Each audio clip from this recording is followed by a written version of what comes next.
Hi, Mike, and welcome to Entrepreneurcast. It's such a great pleasure to have you with us today. Thank you so much, Svietlana. How are you? Fabulous, thank you.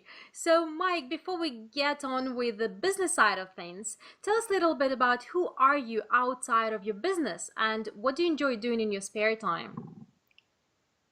Well, my business goes hand in hand with everything I do. So I am my business 100% of the time, but that sounds like somebody who's busy. But no, I'm a lifestyle entrepreneur. So I love to travel the world and I get to do that with my business. I love to spend every day with the love of my life. I get to do that in my business. I love to play guitar. I get to do that in my business. I love to read great books and watch great films. I get to do that in my business. And I love to make a difference to people and build legacy for people, and I get to do that in my business and life every day. So if you find me outside of that, I'm probably walking a dog on the beach or lying on the couch watching a good movie or going out to dinner somewhere fantastic with my partner. Well, that sounds like a kick-ass business if you're doing all of that in your business. So tell us about your business. What is it that you do, and what inspired you to start it? Okay, great question. Firstly, I'd say that the number one thing that I teach people is that they should build a business around their life and not a life around their business. And most people do the latter, right? So when you ask me that question, what do I do outside my business? Well, I build the business around my life. So I do whatever I want to do with my life and I fit the business around it. So for instance, we're off to New Zealand next week and we're going, okay, where do we want to go? Who do we want to see? What friends do we want to catch up with? And then we'll organize meetings and stuff around that. But to go back to your question, my business is called Rock Your Life. Its logo is Play a Bigger Game. It helps people reach their full potential. We do that through 5 different companies. So we run events, we create books, license our intellectual property to universities and higher learning centres. We have an amazing company that we also run called Soul Journeys. It takes people on experiential travel around the world. And we create films as well. So those are sort of 5 components of it. And I started it because for most of my life, just like some of your listeners, I was totally on the wrong track. I was chasing money, I was chasing position, and I was working all hours to do it. And I basically, even though I was getting paid a lot of money, technically I was really unhappy inside. So something had to change. And in 2002, I took the bull by the horns and changed everything. And here we are all these years later. And it was the best decision I ever made. So I obviously know you're really busy traveling and having fun, and you probably don't have a typical day, but what does your typical day look like? Yeah, I think it's funny. I think about this quite a bit actually. I think I don't have any routine, but in having no routine, there's routine. So it's like it's chaos theory, right? Let me share something that's a little bit of fun with you. Is that many years ago we ran an event called Rock Your Mind, Body and Spirit. And what we decided to do is when people registered for the event, they were all outside in the corridor. And instead of setting up the event like normal chairs and everything, we got told our crew just grab the chairs and throw them in the middle of the room. And so that's what they did. They just threw all the chairs in the middle of the room. It was like this big pile of chairs in the middle of the room. And then when we opened the doors, people were like, oh, you guys aren't ready, whatever. And we're like, no, no, no, we're ready. Come in, come in. And so it was fascinating to watch because within 5 minutes, with everybody coming in, music blasting, the people had created order out of chaos and done nice rows themselves. So human beings, our human behavior is we're constantly looking for order. So in my life, a typical day will be something like I may be on a plane somewhere, we'll be going somewhere. I will be getting up first thing. Apparently, according to my new app, what's it called here? Timekeeper. Oh, Rescue Time. There it is, Rescue Time.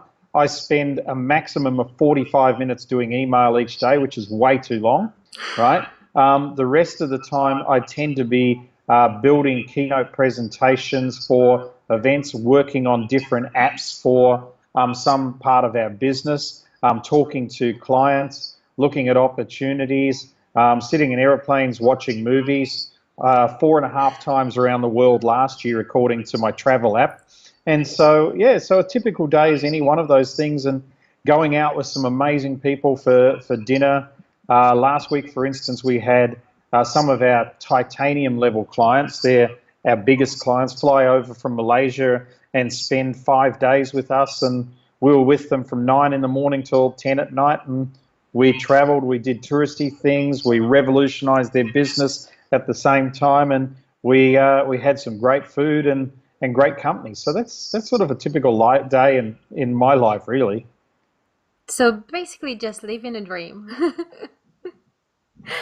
Yeah, but it's so easy to create this, and that's the thing. And I won't say, Svetlana, that you can create it overnight. It probably took me 2 years to create this, but I think if I shared it with somebody else, they could create this lifestyle in about a year. And you know, my partner Lundy is a good example of that. When we first met, she was very much tied to a business and tied to driving to meetings and, you know, looking after clients and all that sort of thing. And she said, well, how do we know if I'm going to be able to live this lifestyle too? And I said, well, let's go to Greece for a few weeks and just bring your laptop. And if all your clients are still there at the end of the few weeks, well, I guess it's going to work. And these days she has a totally online business that she can run from anywhere in the world. So it's about conscious choice, and it's as much about choosing what you're not going to do as what you're going to do. So for example, no paper. Okay, because if you're going to use a printer, you're going to need to be somewhere where you have to print stuff. And I don't care what business you're in, there's paperless real estate offices these days. So no paper, depaperize your business. Number two, take control of your time, get rid of emails. I actually have said from stage for years that I take 40 minutes a day to do my emails. It's 45 now that I've got my app that tells me how much I do. And now I'm committed to getting that to half an hour. And I knock them off first thing in the morning.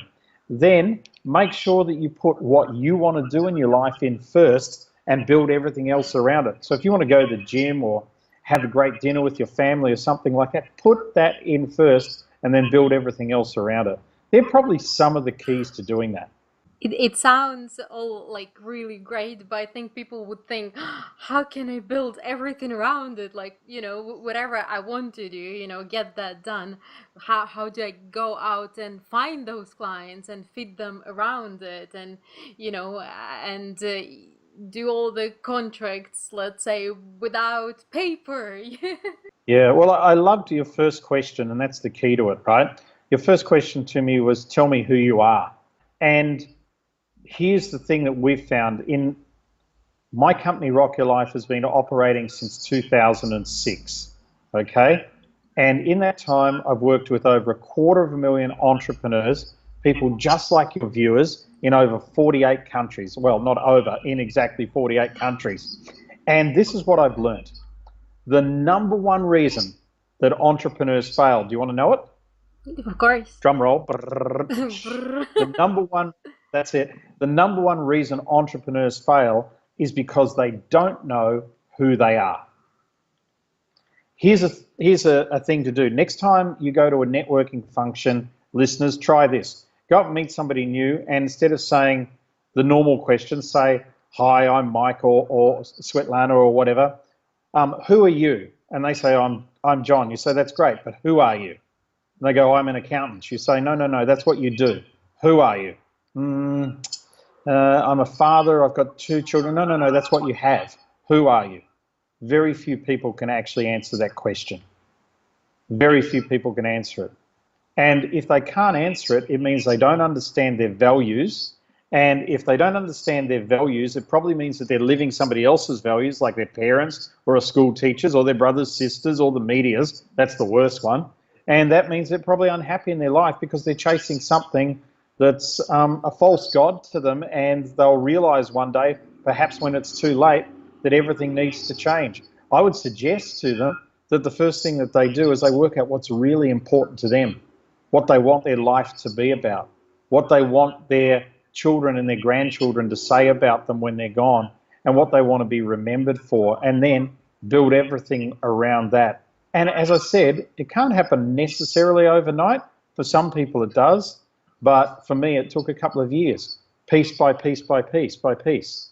And just the same as I didn't jump out of corporate into entrepreneurship, I spent 18 months preparing for entrepreneurship while I was still in my corporate job as well.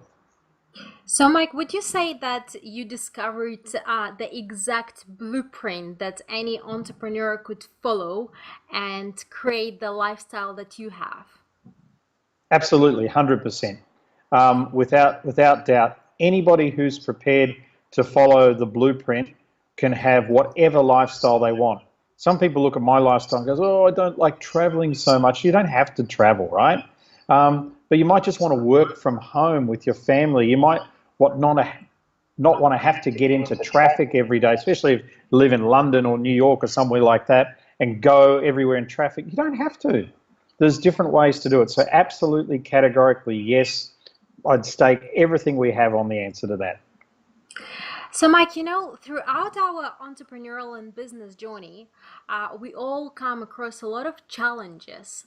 What would you say was your greatest challenge, and how did you manage to overcome it?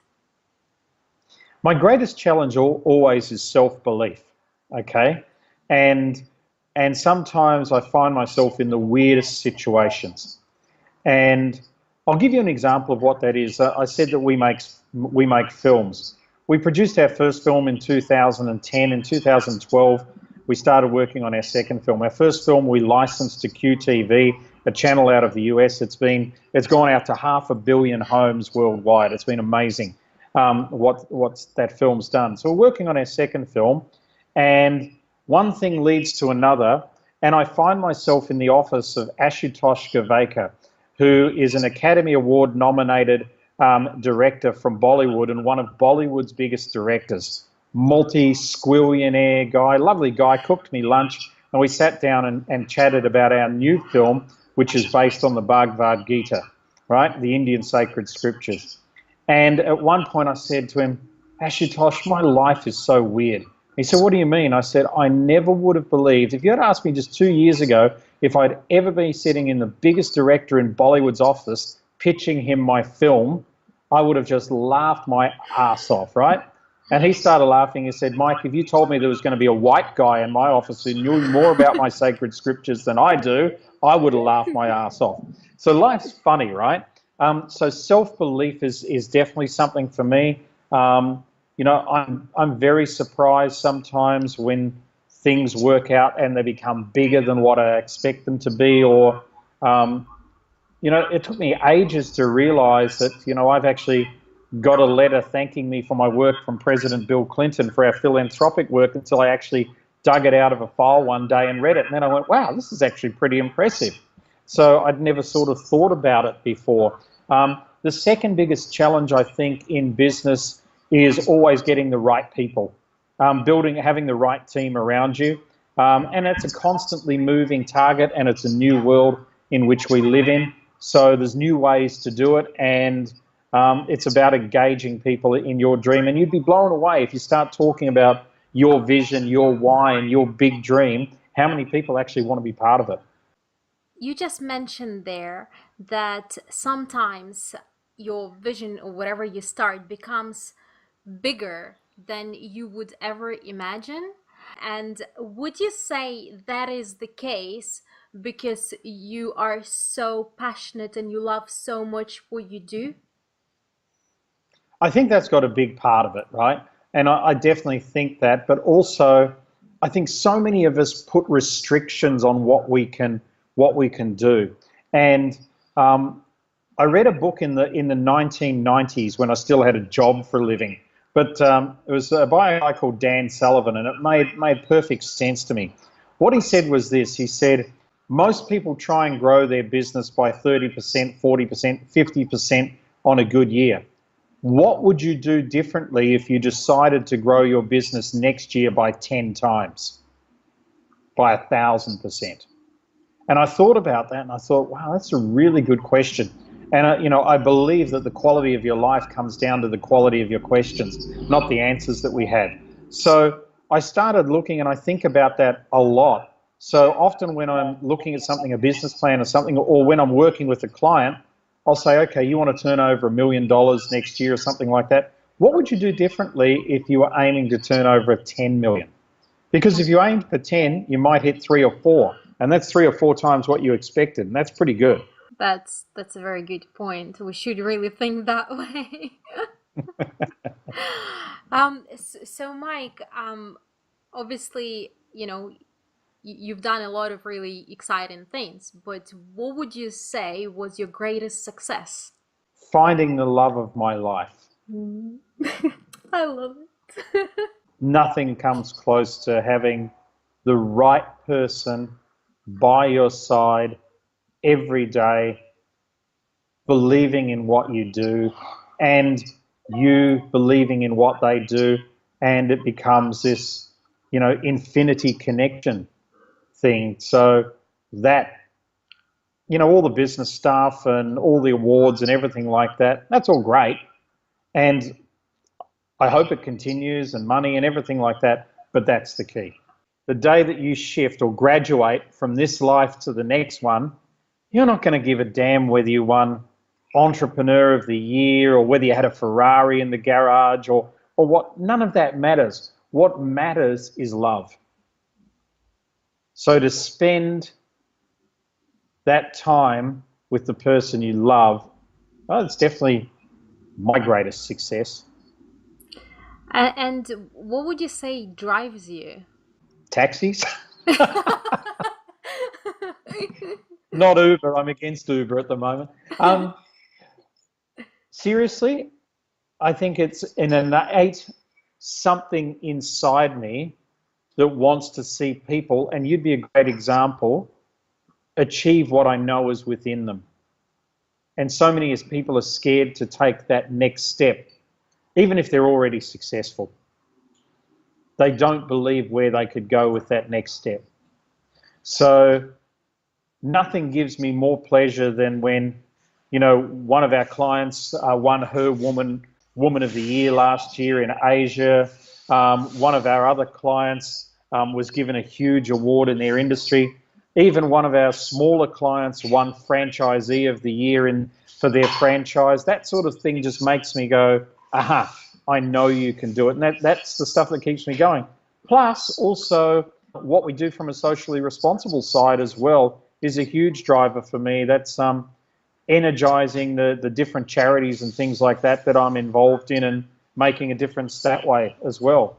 So giving back, and whether it be, for money or not for money, it's both of those things. And what would you say inspires you? Because, a lot of us, we have like people that inspire us or personal heroes. Do you have like personal heroes? Yes and no, right? Okay, so I've never really had business mentors, so to speak. I don't look up at a Richard Branson and go, oh, wow, I want to be Richard Branson or a Bill Gates or anything like that. My mentors are sort of crazy for me. So if I told you that my mentors basically throughout the early part of my life were Steve Billos and Jeff Appleby, you'd have no idea who they are. And you shouldn't, because they just ran small businesses, but boy, were they great business people, and I learned a lot from them. If I look at the more global scene, my mentors are probably Gordon Ramsay and Paul Stanley from KISS. And the reason why is because they're both incredibly passionate about what they do. They both are nothing but perfectionists in what they do. They'll do it their whole lives. They don't see it as work. They want everybody around them to be brilliant. They're prepared to give back in so many ways, and they cut through the crap. I like the last bit. Yeah, well, so many people like to spend time in their own crap, and that's what holds them back. Mike, just for fun, I always like to find out, where do you come up with your best ideas? In the shower or on the road. Windscreen time or water time. Swimming pool's another one. I often find I have good ideas in the swimming pool, So I'm surrounded by water. And the reason why is because we're basically 70% water. So when we're in water, we're connecting with that divinity where we came from, which of course is the womb, where we were basically, running around in fluid, in there. So we're connecting at a deep spiritual level to our greater consciousness. So that for me, water is a big one, and windscreen time. You sort of go into that meditative state driving, and if you drive long enough, you come up with some darn good ideas. I Yeah. certainly don't come up with them looking at my computer or a white wall. Everybody has their own ways. So, Mike, you have a lot of experience in business and life, and you've done a lot of stuff, and obviously you have the wisdom. What sort of advice, or like, let's say, top three tips and strategies you could give to an entrepreneur or business owner who listens to us today? Number one is just follow your passion. If you don't know what your passion is, find it out. So spend all the time working on you. You are the number one thing. Did you know in America now, Geoscape Venture Capital, which is one of the biggest venture capital firms in the world, actually asks this question. So you go to them and you want some venture capital. Here's the first question they ask you. Do you invest in yourself? If you say no, then they say, well, why should we invest in you? So investing in your own personal development would be number one. That would be my number one tip. Number two is surround yourself with people that are far better than you are at doing stuff, right? Richard Branson's a great example of that. He lies, his office is his hammock on Necker Island now. And the reason he can do that is because he's got so many people that are better than him at running his businesses.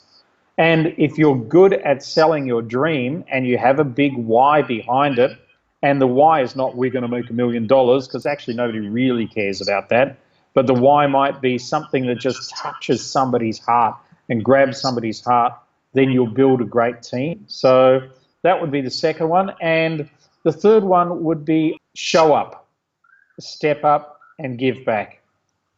So many people expect to get somewhere in life, but they don't show up. Meaning this, do you ever run an event where people don't show up, but they promised you they'd come? Do you ever do a webinar where people say they're going to be there, but they're not there? Guess what? They're 100% the most unsuccessful people. And they repeat that pattern and behavior. And I don't like working with go-getters. I like working with go-givers. Go-getters are all about themselves. So show up would be the first thing.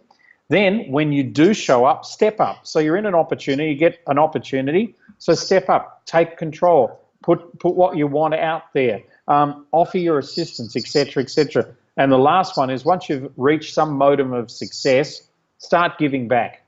Sure, put on your own oxygen mask before you help others, but not to the point where you're sucking all the oxygen out of the plane and everybody else is dying around you.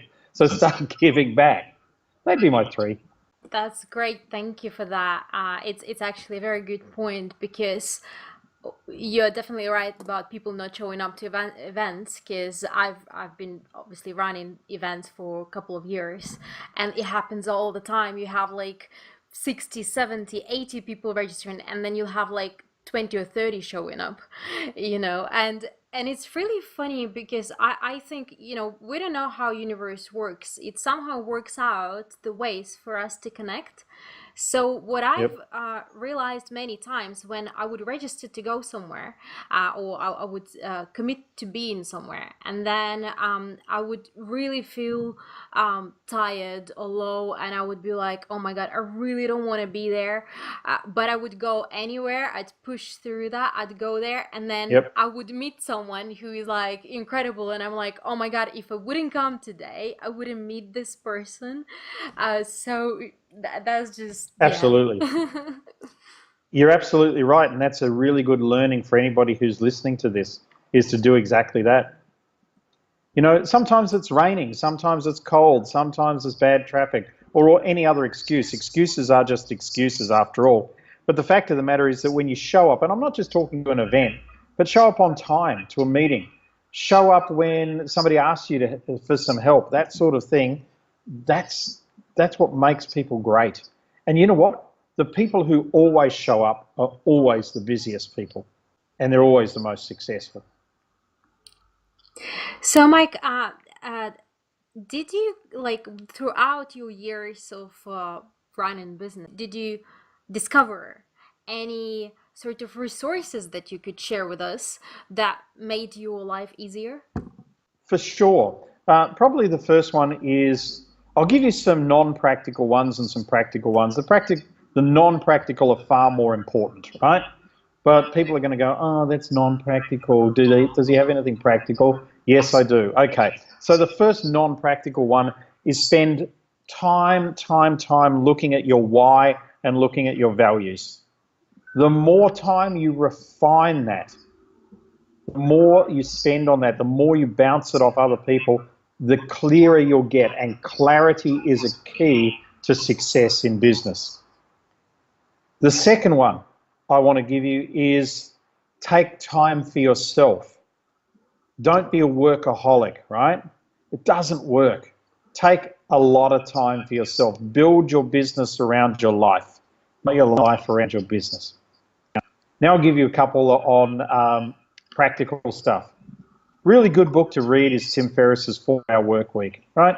He certainly shows you how to do things a little bit differently if you've never tried to do them differently. I think the funny thing about Tim Ferriss is now that book is an international bestseller, he works about 80 hours a week following up on the book, but we'll leave that aside.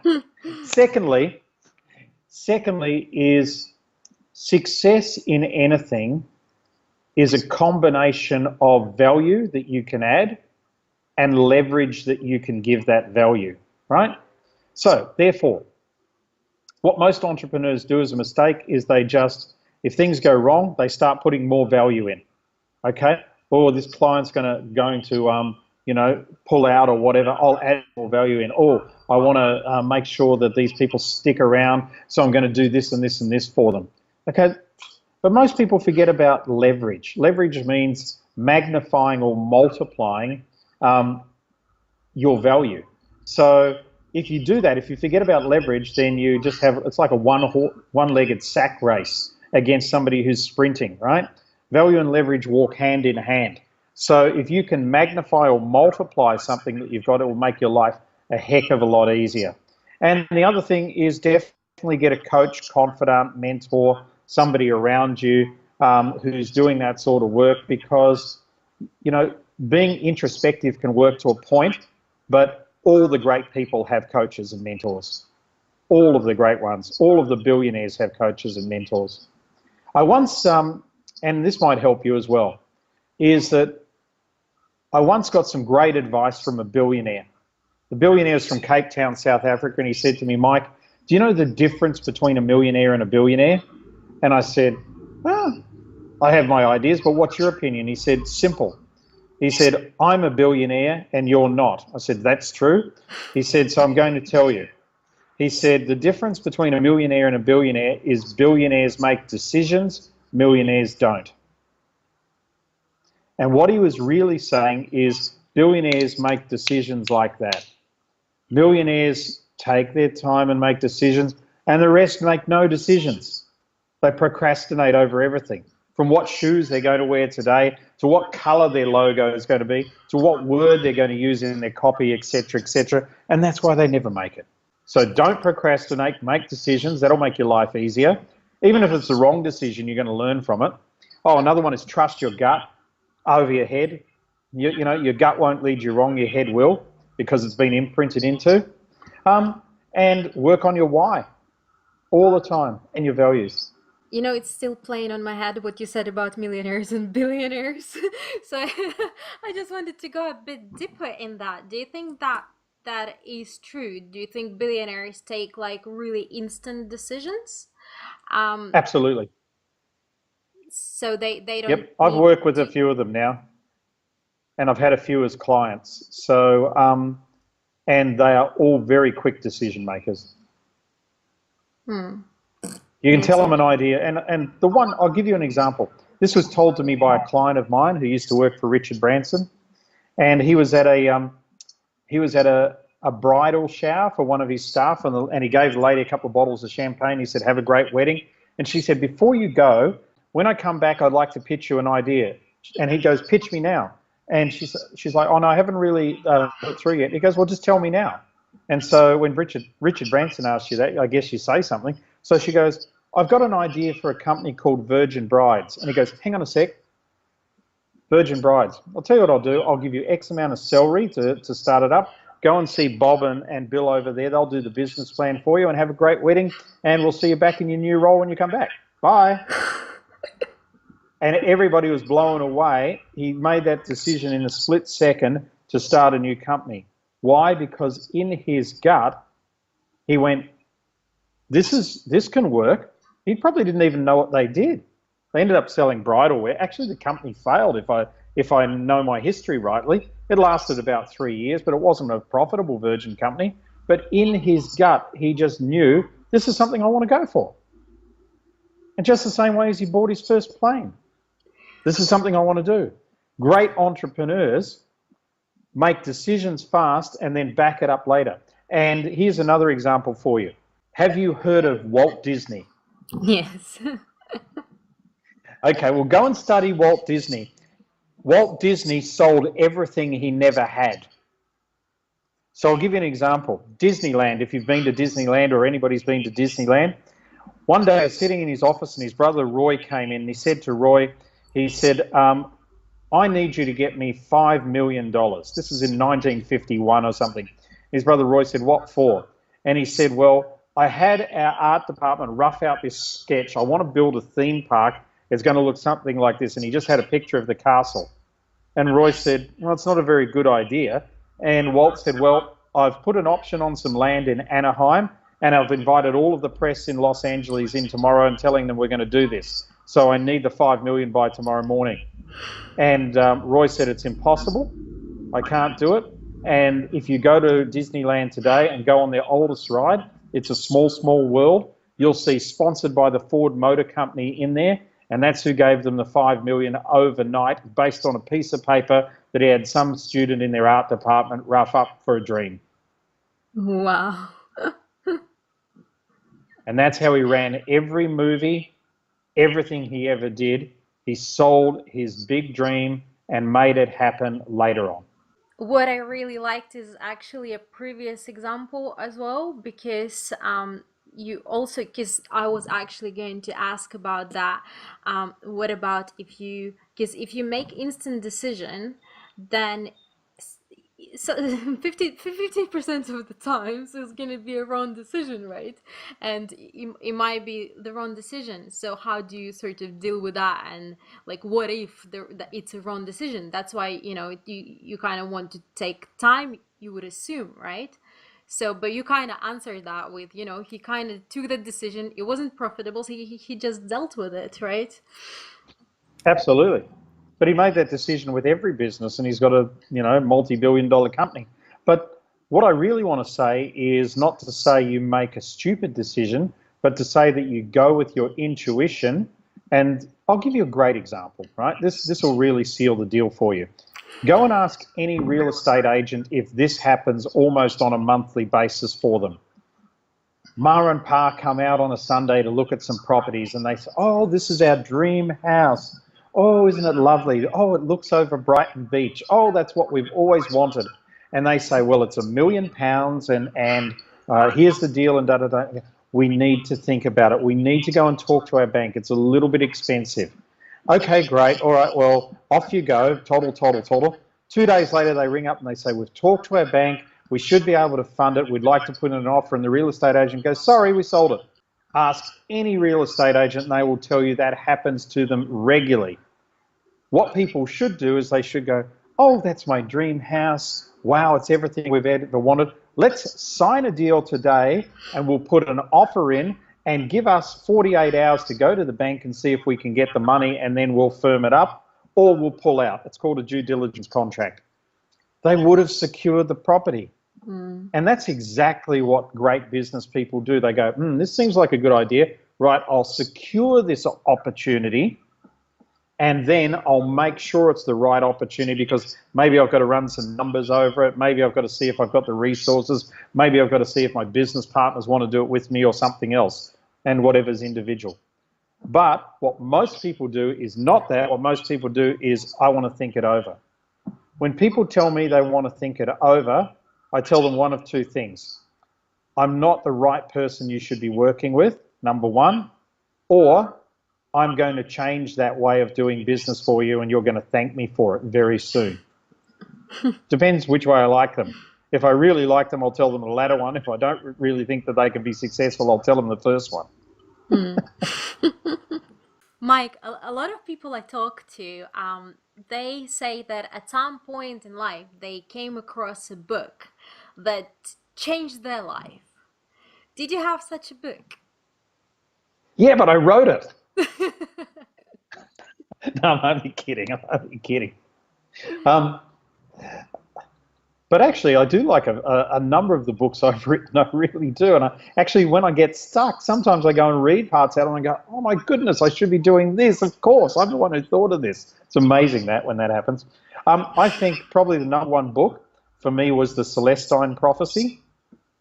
And that book definitely helped me understand the world in a very different way. So I would say that would probably be my number one. Awesome. And it's not a business book, but it is. Because one of the biggest things it talks about in there is the struggle for power and what people's control dramas are that they play out on you all the time. And you see it in business meetings. People are needy, people are interrogators, people are poor me's. You see all of those sort of things in business meetings. And, that book identified that stuff for me and identified what I was doing in my life for me and identified parts of my spirituality that I've developed since then. So a very profound book. Mike, you already achieved a lot, like a lot, and you already live in a dream. What is next for you? What is your next big goal or dream, aim? Where are you going? And if there is someone who is listening today and could potentially help you get there, who would it be? The biggest thing that I need help with right at the moment is that I need an A-list director to talk to me about my next film. We've had the script in front of Guy Ritchie. He's tied up for the next 10 years, but he really liked it. We're putting the script in front of Martin Scorsese. I don't know if he'll go for it or not. He's the next one we've got to. But I need an A-list, really good director with a real feel for doing something that's going to change the world in film. And if somebody around there knows anybody, then I'd love to talk to them. That would really help me because that's the next step up from where we are now. My co-producer on our new film is Helene Spring, who co-produced The Long Walk to Freedom, the Nelson Mandela movie. We have a great team behind, but we're unable to find the right director at the moment. And one who's not, there's a few we like, but they're not, free. They're tied up for years and years and years. So that would be a great help. And anybody who wants to check in with me or come and see what we're doing or something like that, just go to rockyourlife.net, rockyourlife.net, and you can find us there. There's free products and books and stuff you can get on the website. Grab a copy if you're an entrepreneur of Entrepreneur X Factor. It's one of our international best-selling books. It has the code for entrepreneurship in there. It's really going to help you streamline things and provide you with some shortcuts and some hacks. So that will be something back for everybody as well. Mike, before we start getting to wrapping up session, we already touched on your movies a couple of times, but I haven't heard yet. What are your movies about? Tell us a little bit about that. I'm excited. Okay. So the movie we launched in 2010 was called Dreamcatchers. It was a documentary style movie based on the reason why the world is changing in consciousness right now and what's driving it from fundamental ancient wisdom. I spent 10 years in 104 countries and studying all of the ancient scripts from the Egyptian Book of the Dead to the Hermetica to everything, basically. And so that's what that film's based on. It's a fantastic movie because it's about ordinary people doing extraordinary things and the reason why that's happening on Earth at the moment. The two new films that we're working on, one is called Arjuna. Arjuna is the reluctant hero from the Indian sacred scriptures, the Bhagavad Gita. He's the person who has to kill everybody he ever loved because it's the right thing to do.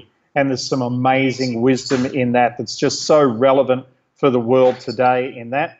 And then we're also working on a third film at the moment, which is another documentary style movie Arjuna is an action fantasy film. That's the one we need the A-list director for. And our new documentary-style movie is called Harmony. And that's featuring some key musicians and business leaders, quantum physicists, and a few other things from around the world. Also, you did mention about your books, but we didn't go in depth. Can you just quickly give us a bit of an overview? What are the titles of the books and what are they about? Okay, well, the two ones that I think would be very relevant to your audience, I've got about 14 of them out, but the two that would be very relevant is Entrepreneur X Factor, and you can get that as a free download off our website, rockyourlife.net. It's really relevant for anybody considering entrepreneurship, anybody who's in a key role in a business, and it takes you through the whole journey of entrepreneurship, including case studies from around the world. The other book that I think is really relevant for people is called What If You Were God? And you can get What If You Were God off Amazon. And that's a book really about if you were God, how would you change the world and how would you live your life differently? So it's very much a personal development and empowering book. And the other one you can get if you like sacred ancient wisdom with a twist. I have a novel that I brought out last year that's been nominated for 2 literary awards, and that's called Truth Seekers, and you'll find that on our website somewhere as well. So it's a novel, but it's based on very deep-seated ancient wisdom, and it involves the Templar Knights and a few other interesting characters from the past. So we are coming to the end of the show, but before we say our goodbyes, is there anything else you would like to share with us or advise us on something? Anything you'd like to say? Probably the one thing I'd like to say is something that my friends say about me, is that he'll never die not knowing. In other words, if you want to do something, just find a way to have a go at it. I never believed in my life that I could make a film that has been seen in theatres across the world. I never believed that I could play on albums as a musician and even have a #1 hit.